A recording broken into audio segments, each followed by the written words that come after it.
Some novels try to show us evil. They describe violence, cruelty, betrayal. The Idiot does something more painful. It asks, what happens when goodness enters the world and the world does not know how to receive it? Fyodor Dostoyevsky wrote this novel after prison, exile, illness, and loss. He had known humiliation. He had known fear. He had watched people suffer, not in theory, but in life. And after all that, he did not write about hatred. He wrote about compassion. Prince Lev Myshkin returns to Russia after years of medical treatment in Switzerland. He is poor, often awkward, emotionally open in ways that feel almost dangerous. He speaks honestly, not to impress, not to win, but because he does not know how to pretend. And that makes people uneasy.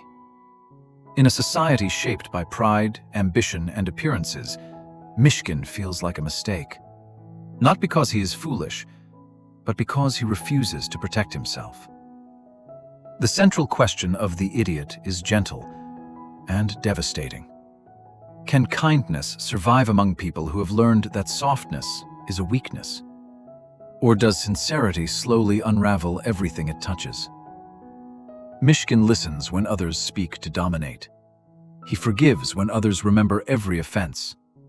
He notices pain that polite conversation quietly avoids.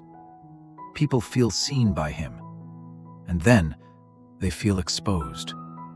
Not because he accuses them, but because he understands them. Dostoevsky does not portray goodness as strong. He portrays it as fragile.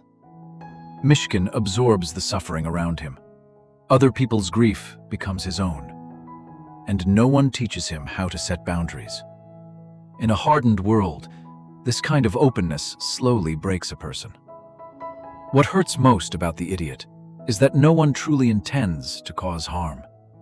There are no clear villains, only fear, misunderstanding, and wounded pride. And still, the damage is real.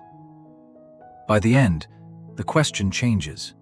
Not who is to blame, but how could this ever have ended differently? The Idiot leaves us with a mirror. It asks whether we genuinely admire goodness, or whether we only tolerate it when it does not demand anything from us. More than 100 years later, that question still hurts. Because this story is not really about Prince Myshkin. It is about how we treat the most gentle people among us.